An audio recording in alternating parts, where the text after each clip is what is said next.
आप लोग एक काम करना, जो मैंने रिसोर्सेस आपको ग्रुप में दे रखे हैं उसको एक बार रीड जरूर करना आप सभी, ठीक है। बहुत सारे अच्छे अच्छे रिसोर्सेज दिए हैं मैंने आप सभी को, ठीक है, और सारे ही बेस्ट हैं, ठीक है। बट ध्यान रखना किसी को रीशेयर मत करना, क्योंकि एक्चुअली उसमें जो है ना थोड़ा सा कॉपीराइट का इशू है, ठीक है, तो इसका ध्यान रखना आप सभी।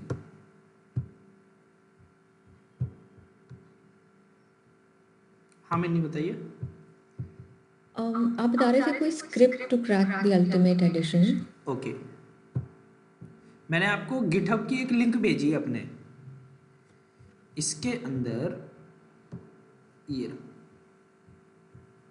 Reset trial JetBrains Windows dot BAT, ये आपको हर मंथ करना पड़ेगा, तब आपको जो है अल्टीमेट जो है बार बार रिन्यू होता रहेगा। और हर मंथ करोगे तो ध्यान रखना जो आपके वो सेटिंग्स हैं वो बार बार हर मंथ चेंज हो जाएंगी। ये एक तरीके से ट्रायल को रीसेट कर देता है,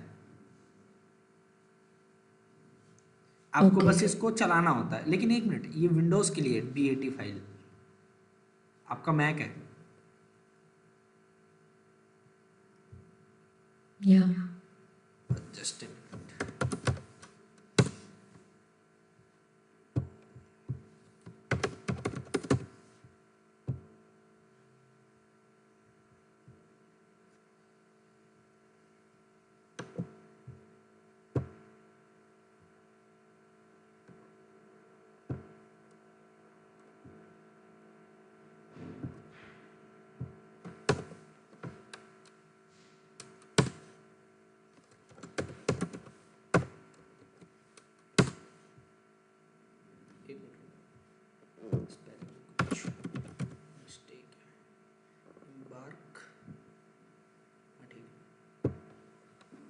ठीक है। आप एक काम करना, आप इस वाले पे कर लेना, ठीक है, जेट ब्रेन्स का ये ओके वाला, इसमें ये कूपन कोड डाल देना।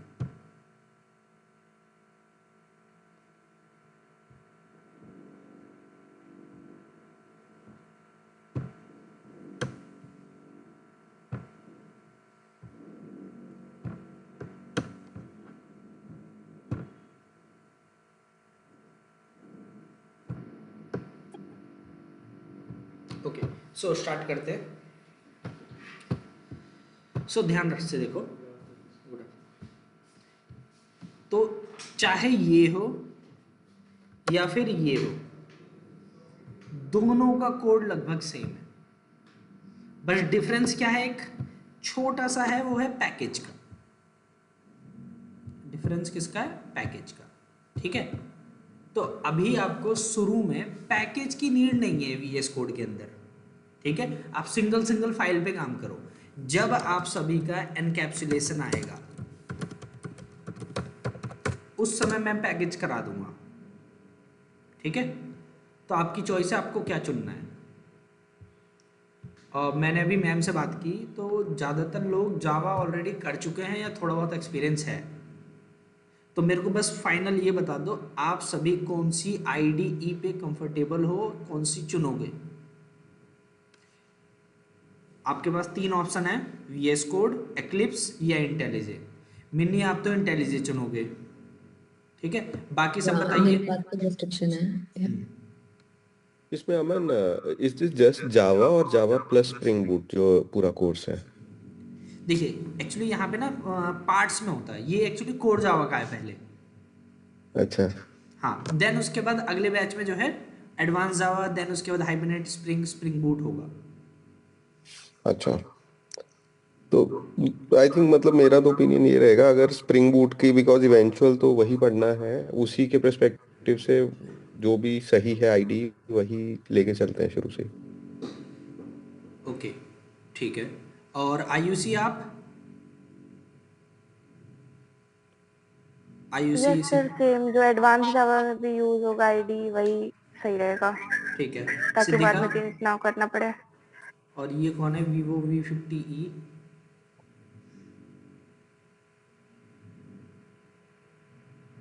सिद्धिका और Vivo V50e, तो VS कोड। VS कोड, ठीक है। और आपका आगे जाके एडवांस जावा है?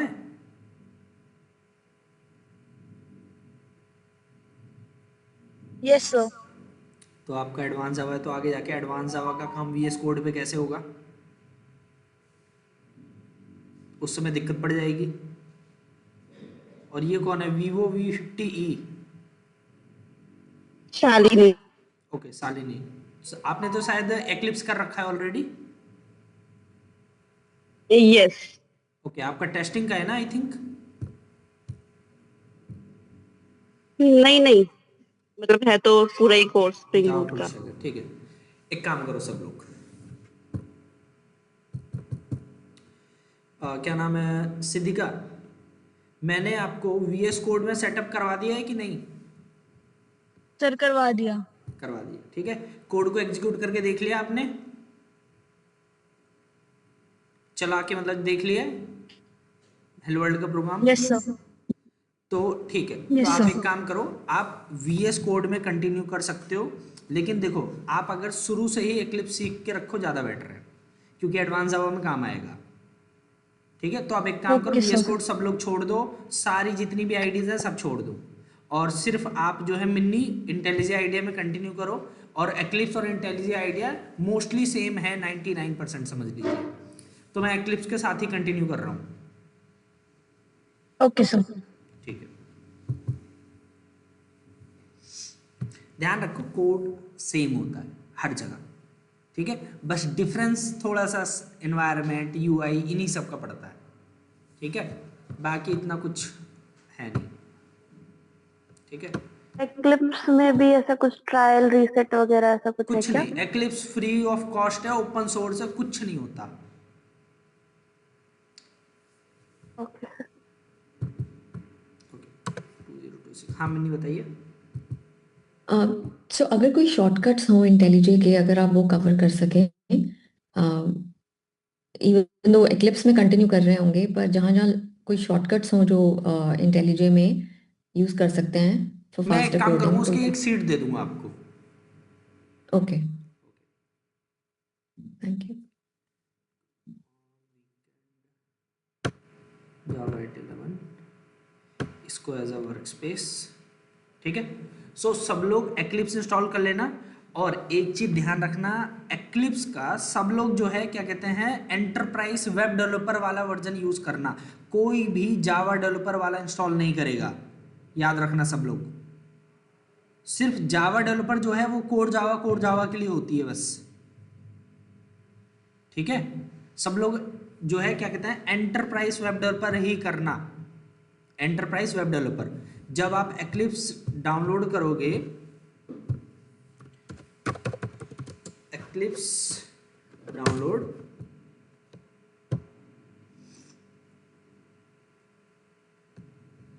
डाउनलोड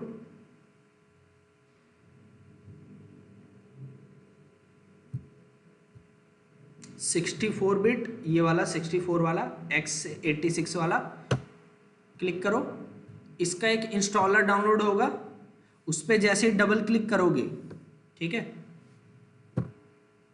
इसका एक इंस्टॉलर डाउनलोड होगा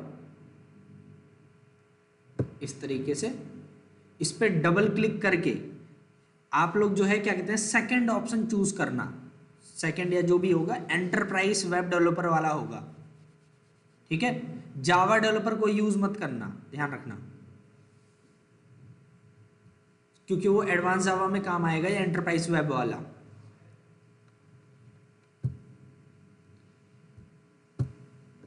तो चलो, तो सबसे पहला काम होता है एक्लिप्स में वर्कस्पेस खोलना। तो मैं एक फोल्डर चुन ले रहा हूं जहां मैं अपने एक्लिप्स के सारे प्रोजेक्ट या कोड वगैरह रखूंगा। मैंने ये फोल्डर चुना है, ब्राउज करके चुन लेना आप लोग, नहीं तो नया फोल्डर बना लेना, ठीक है। लॉन्च,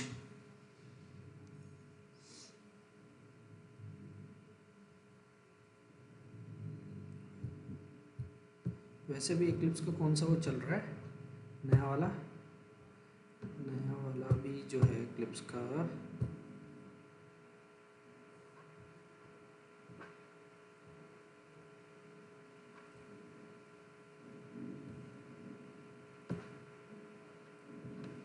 देखना पड़ेगा कौन सा है।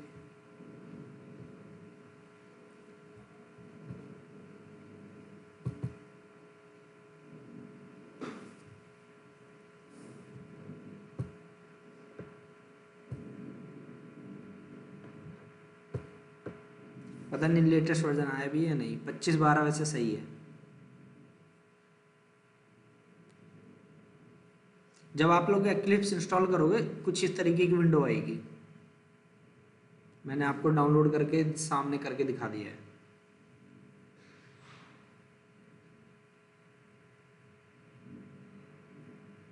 आप सभी ये वाला चुनना।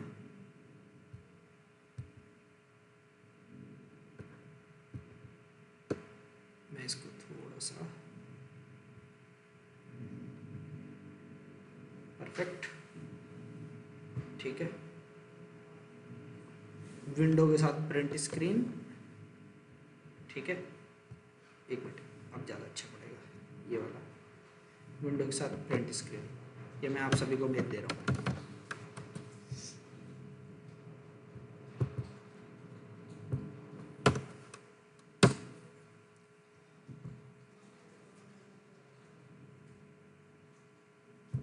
ये वाला इंस्टॉल करना, ठीक है। मेरे पास ऑलरेडी है, दैट्स व्हाई मैं इंस्टॉल नहीं कर रहा।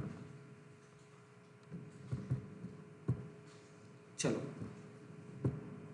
सो जब एक्लिप्स फर्स्ट टाइम खोलोगे कुछ इस तरीके की विंडो आती है। इसको यहां से क्लोज करो, वेलकम पेज इस तरीके से खुल जाएगा, ठीक है। सबसे पहला जो काम होता है हमारा, यहां पे देखो top left new Java project, अगर यहां दिख रहा है तो ठीक, अगर इधर जावा प्रोजेक्ट नहीं दिख रहा है तो अदर्स पे जाके सर्च कर लो जावा प्रोजेक्ट, ठीक है। जावा प्रोजेक्ट, डबल क्लिक या जो भी है नेक्स्ट कर दो। प्रोजेक्ट नेम, इसका नाम मेरे को डालना है _01_ जावा बेसिक्स, ठीक है। जावा जेडीके का कौन सा वर्जन चाहिए मेरे को, लेटेस्ट चाहिए 25। आपकी मर्जी है, कोई भी यूज़ कर लो, 21, 25 जो इच्छा है, ठीक है। मैं 25 चुन रहा हूँ। मॉड्यूल इन्फो वैसे तो अभी बनाने की ज़रूरत है नहीं, बंद करो, फिनिश।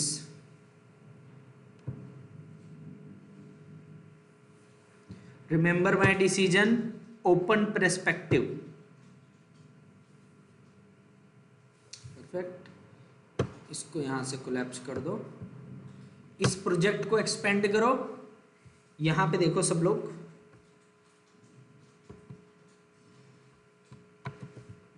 ये है इसका स्ट्रक्चर 01_ जावा बेसिक्स, ठीक है। फिर उसके बाद JRE है, JRE में जो हम यहाँ कौन सा यूज कर रहे हैं, जावा SE 25 SRC फोल्डर अभी एम्प्टी है, ठीक है। तो SRC पे राइट क्लिक, ठीक है, थोड़ा सा छोटा कर रहा हूं, राइट क्लिक न्यू क्लास, ठीक है। तो सबसे पहली चीज, ये जो पैकेज है, पैकेज में आप सभी अभी डाल दो com.training, और क्लास नेम में ये जो नेम है इधर लिख दो मेन, M कैपिटल रखना सब लोग, और मॉडिफायर क्या है, पब्लिक, ठीक है, सबको ठीक है। Public static void main inherited वगैरह सब अनटिक करो, फिनिश।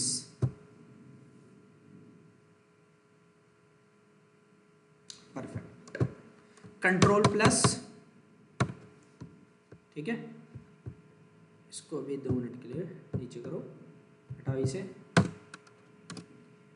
SYSO, एक मिनट, अभी ये फाइल सेव नहीं है इसलिए शॉर्टकट नहीं आ रहा। Control+, SYSO, control space for suggestion, enter, double quote में हेलो वर्ल्ड, यहां से, ठीक है, इसे रन कर दो, ये लो हेलो वर्ल्ड। अदरवाइज आप लोग यहां से भी रन कर सकते हो पूरे प्रोजेक्ट को, नॉट अ सिंगल फाइल, पूरे प्रोजेक्ट को। Right click new, sorry new बोल रहा हूं, right click run as Java application, project पे राइट क्लिक, जो ये लिखा है 01 करके, right click run as Java application, hello world, ठीक है, सेव। तो इस तरीके से एक्लिप्स में एक प्रोजेक्ट बना के उसके अंदर मैंने एक जावा फाइल बना के उसे एग्जीक्यूट किया है। ठीक है, एक काम करो, प्रोजेक्ट पे राइट क्लिक, प्रॉपर्टीज, यहां पे एक ऑप्शन है show in system explorer, click किया तो ये देखो आपके प्रोजेक्ट की लोकेशन खुल के आ गई। ठीक है, हमारा जो प्रोजेक्ट है मैंने नाम रखा है ये _01 जावा बेसिक्स। ठीक है, बाकी सबको हटा दूंगा मैं। ठीक है, जावा बेसिक्स, इसके अंदर आओ। तो एक्लिप्स ने जो प्रोजेक्ट बनाया है जरा देखो उसका स्ट्रक्चर क्या है। ठीक है, सबसे पहले डॉट सेटिंग्स, जो भी हमारा प्रोजेक्ट है एक्लिप्स ने उसके लिए क्या की, कुछ सेटिंग्स की हैं। ठीक है, यहाँ पे dot settings, dot project, dot class path, हमें इन तीनों को बिल्कुल भी छेड़ना नहीं होता, ये एक्लिप्स के कॉन्फ़िगरेशंस हैं। ठीक है, तो इसको बिल्कुल छेड़ना मत। फिर उसके बाद बिन होता है बाइनरी डिस्ट्रीब्यूशन के लिए। जब भी आप कोई भी जावा फाइल को रन कराओगे हमेशा जो है डॉट क्लास फाइल जनरेट होती है कंपाइल करते ही। ठीक है, अब अगर आप लोग जरा सोचो, एक फोल्डर है आपके पास, उसी के अंदर सोर्स कोड भी और डॉट क्लास फाइल भी, तो क्या वो अच्छा लगेगा? क्या वो क्लीन है? बिल्कुल। मान लो 10 सोर्स कोड है आपकी, 10 सोर्स फाइल्स हैं और उनको कंपाइल करते ही उसी सेम फोल्डर में 10 क्लास फाइल भी जनरेट हो गई,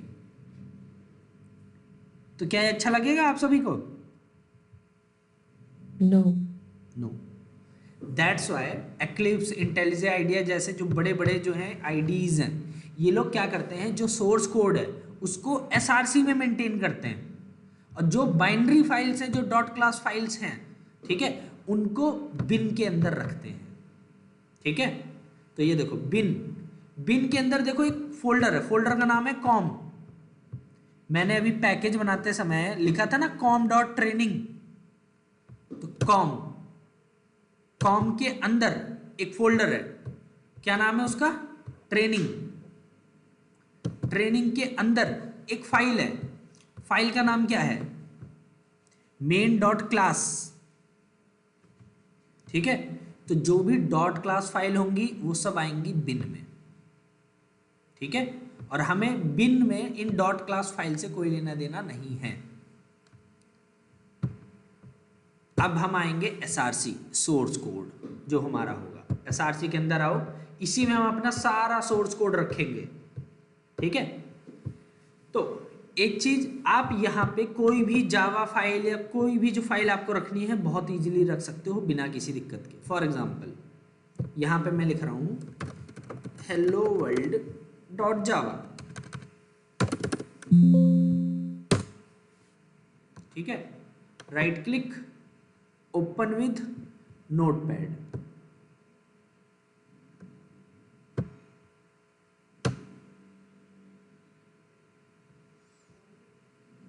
ठीक है, जल्दी से 2 मिनट का काम है।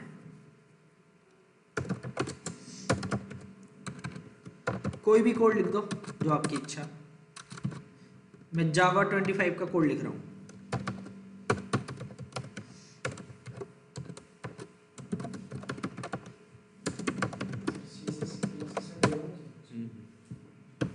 सेव। तो इस तरीके से आप जावा फाइल यहां पे रख सकते हो। प्रोजेक्ट पे राइट क्लिक, रिफ्रेश, देखो एसआरसी के अंदर डिफॉल्ट पैकेज और नाम क्या है, hello world.java। लेकिन जावा ये बोलता है कि आप लोग जो भी अपना कोड रखो उसको एक प्रॉपर मैनर में रखो। ठीक है, उसको पैकेज बना के जो है उसको अच्छे से रखो। पैकेज मतलब यहाँ कोई बड़ी चीज नहीं है। ठीक है, अभी के लिए बस इतना समझो, पैकेज का मतलब है folder. Package means folder. Java अपने कोड को फोल्डर्स में बहुत अच्छे तरीके से मैनेज करके रखता है यूजिंग पैकेजेस। अब जो ये हेलो वर्ल्ड है ये है डिफॉल्ट पैकेज, दैट मीन्स कि एसआरसी में डायरेक्ट रखा हुआ है और ये चीज डिस्करेज्ड होती है। मना नहीं होती, लेकिन मतलब कि पूरी तरीके से नहीं कर सकते ऐसा नहीं होता, ठीक है, लेकिन ये बैड प्रैक्टिस है, आप सभी कभी इसे यूज मत किया करो, ठीक है। तो कोई भी काम किया करो तो पैकेज बना के किया करो, लाइक दिस com.training, फिर उसके अंदर सोर्स फाइल बनाया करो main.java, ठीक है। तो इसका ध्यान रखना आप सभी।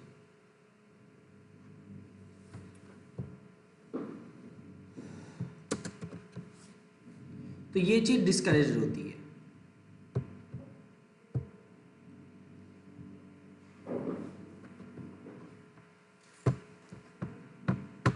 तो चलो देखते हैं। अब देखो इसमें एक फोल्डर है, फोल्डर का नाम क्या है, कॉम, ठीक है। कॉम के अंदर यहां पे एक और फोल्डर है, क्या नाम है, ट्रेनिंग। फिर ट्रेनिंग के अंदर एक फाइल है, फाइल का नाम क्या है, main.java।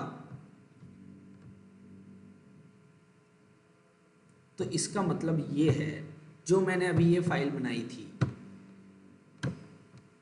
ये वाली main.java, कौन से पैकेज में रखी हुई है, पैकेज कॉम फोल्डर के अंदर, ट्रेनिंग फोल्डर के अंदर ये मेन नाम की फाइल रखी हुई है,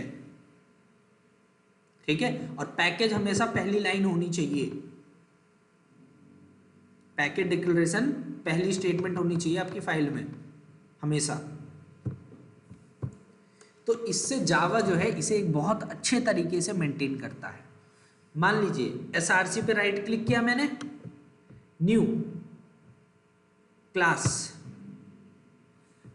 यहां पे मैं पैकेज में लिख रहा हूं in.ducat, ठीक है। तो यहां पे क्या होगा, एसआरसी के अंदर एक फोल्डर बनेगा इन, कहां पे, एसआरसी के अंदर एक फोल्डर बनेगा इन, फिर उस फोल्डर के अंदर एक और फोल्डर बनेगा ड्यूकेट, फिर उस फोल्डर के अंदर मैं एक फाइल बनाने जा रहा हूं, ठीक है। मान लो इसका नाम रख रहा हूं ग्रीट। मेन मेथड बनाना है बनाओ, ना बनाना मत बनाओ, अभी बना दे रहा हूं, फिनिश लो। और यहां पे आप चेक कर लेना जरा, एसआरसी के अंदर एक फोल्डर आ गया इन, इन के अंदर एक फोल्डर आ गया ड्यूकेट, ड्यूकेट के अंदर एक फाइल आ गई greet.java। तो बताओ कितने अच्छे से जावा अपने कोड को मेंटेन करके रख रहा है यूजिंग पैकेजेस। क्लियर सभी को यहां तक कि पैकेज का मतलब क्या होता है। Yes sir. तो पैकेज कोई बड़ी चीज नहीं है, फोल्डर ही है, समझ लो बस। इसे बंद करो, ठीक है।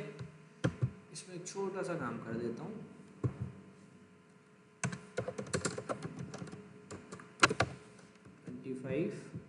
फाइल का नाम रख दे रहा हूं हेलो वर्ल्ड रिफैक्टर रिनेम 25।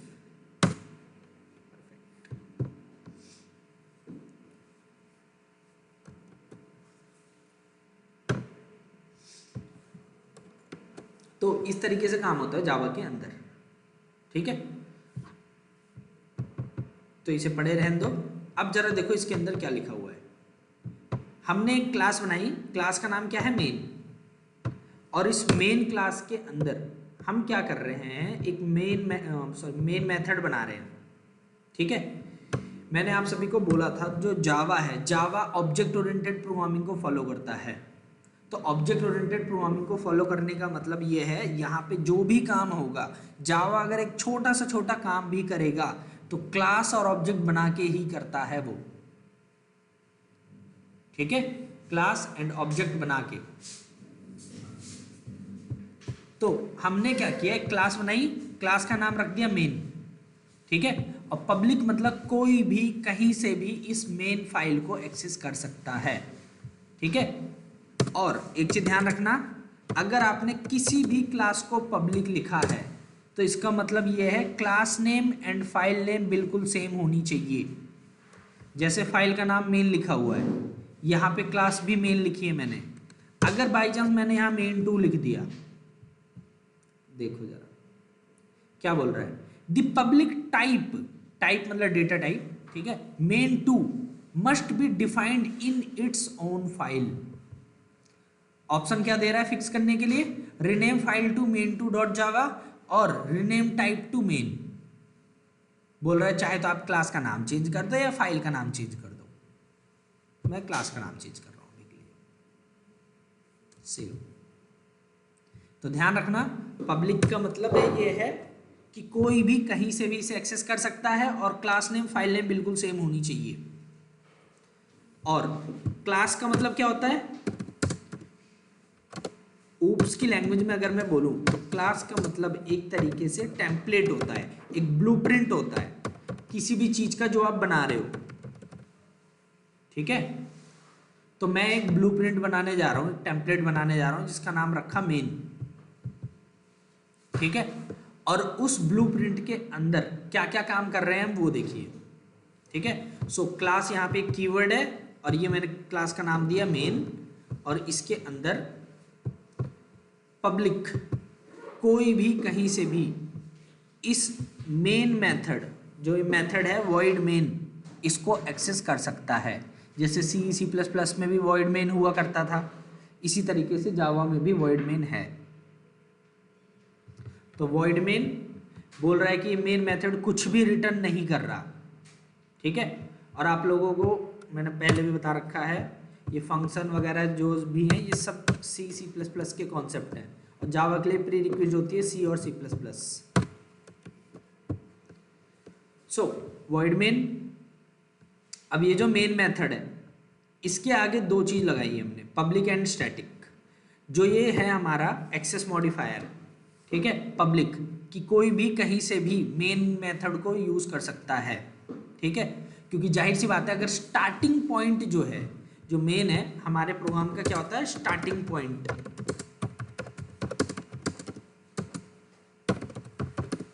ठीक है। मेन हमारे उसका जो है क्या होता है, starting point.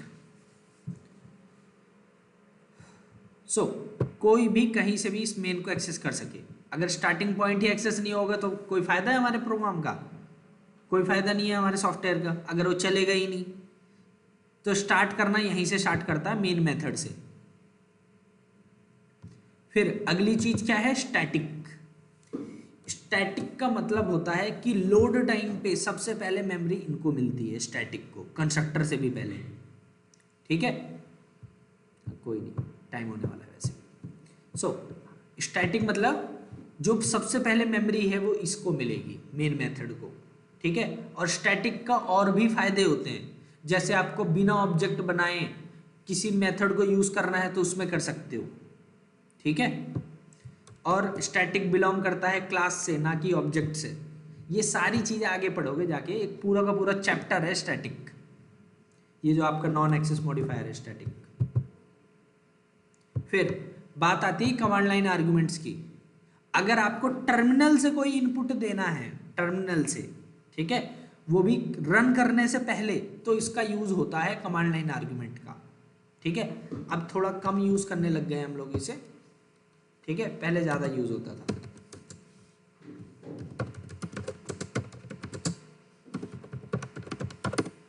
Command line arguments, ठीक है, इनपुट लेने में काम करता है, कंपाइल करते समय या रन करते समय बोल सकते हो, रन करते। सो अब अगली चीज,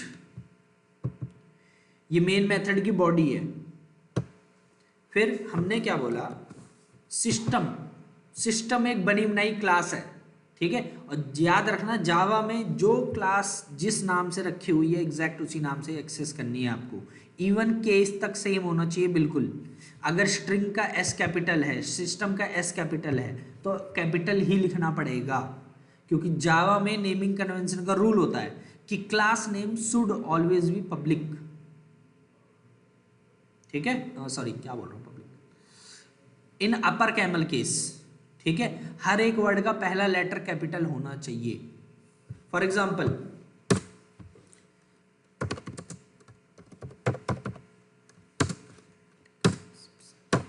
इसमें देखो अरिथमेटिक एक्सेप्शन, अरिथमेटिक का ए कैपिटल है, एक्सेप्शन का ई कैपिटल है, ठीक है। या कोई और यूज कर लो, array index out of bounds exception, देखो array index out of bounds exception, array का ए, इंडेक्स का आई, आउट का ओ, बाउंड का बी, ऑफ का ओ, एक्सेप्शन का ई। तो हमेशा क्लास नेम को अपर कैमल केस में ही रखना, ठीक है। क्लास नेम अपर कैमल केस मतलब हर एक वर्ड का पहला लेटर कैपिटल। ये जावा में नेमिंग कन्वेंशन के कुछ रूल्स होते हैं।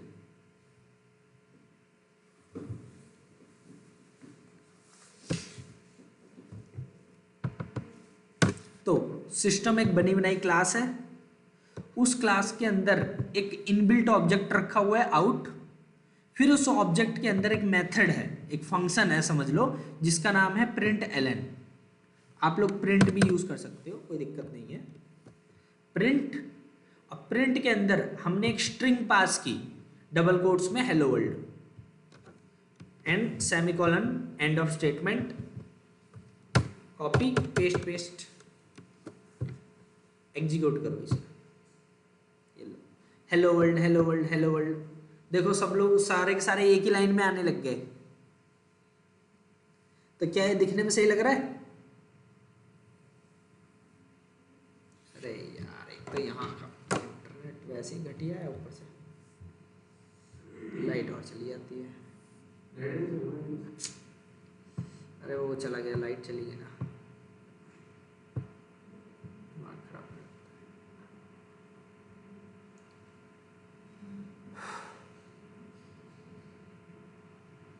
फोन सबमिट करो।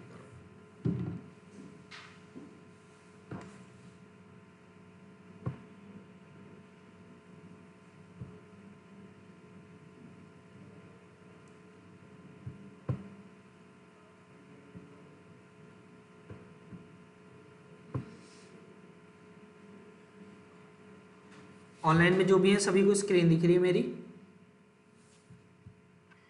Yes sir. यस। अब एक बात बताइए, हेलो वर्ल्ड सब एक ही लाइन में आ गया, क्या ये दिखने में सही लग रहा है? बिल्कुल भी नहीं। हमारे पास एक एस्केप सीक्वेंस था सी के अंदर, सी प्लस प्लस के अंदर, बैकस्लैश एन न्यू लाइन के लिए रन। देखिए कितने अच्छे से मेरा काम हो गया। लेकिन कौन बार बार बैकस्लैश एन लगाता रहेगा? मेरे को नहीं चाहिए, तो इसे हटाओ।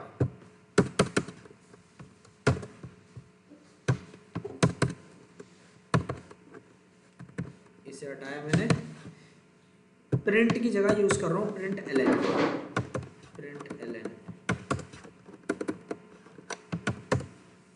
Save and run. परफेक्ट। तो एलन का मतलब होता है न्यू लाइन। तो जावा क्या करता है, जब भी आप प्रिंट एलन यूज करोगे तो वो पहले प्रिंट नाम के मेथड को कॉल करता है, जो भी हमने किया था, उसके बाद वो न्यू लाइन देता है। ये दो चीज क्लियर सभी को?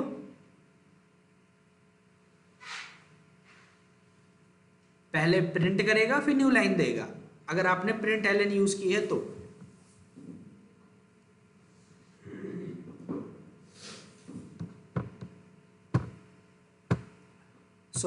अब आपको बैकस्लैश एन लगाने की बार बार जरूरत नहीं है, बहुत इजीली हमारा काम हो जाएगा, ठीक है। तो ऐसे ही हमारे पास और भी एस्केप सीक्वेंसेस अवेलेबल हैं। फॉर एग्जांपल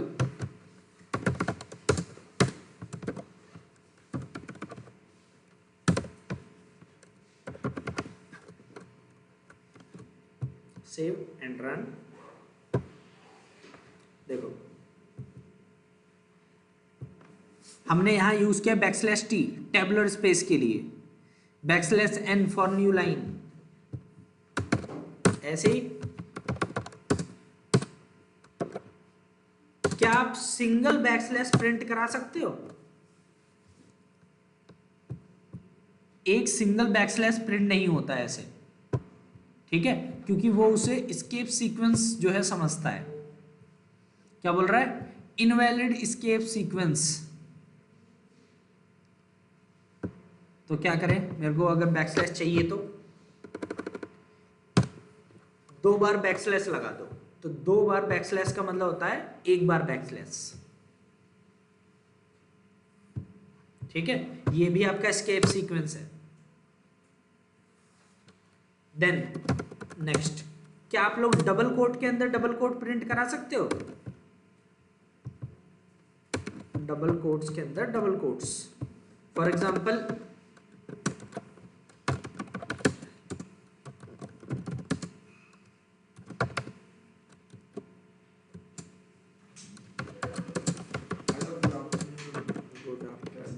बढ़िया, बताइए कौन है? कौन से बैच में? 12:30। डॉली तो आज नहीं आई। ठीक है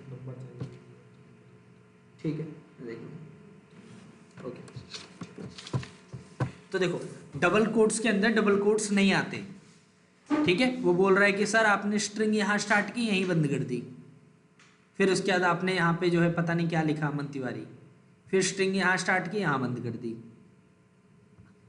तो इसके लिए आप लोग यूज कर लीजिएगा backslash double quote, backslash double quotes.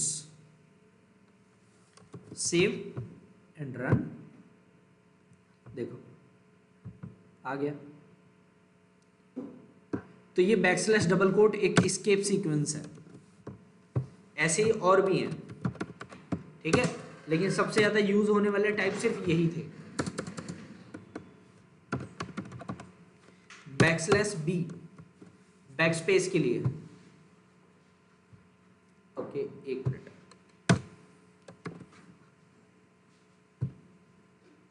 अरे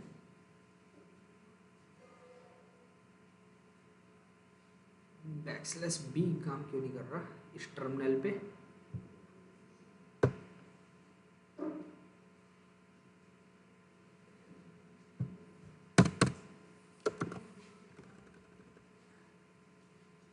देखो एक्चुअली बात ये होती है ना कि अलग अलग टर्मिनल होते हैं, टर्मिनल के अलग अलग टाइप होते हैं। ठीक है, तो बैकस्लैश बी जो है क्या कहते हैं, इस वाले उस पे नहीं चल रहा है, एक्लिप्स के टर्मिनल पे। ठीक है, वरना काम करता है ये एक कैरेक्टर हटा देता है यहां से। ठीक है।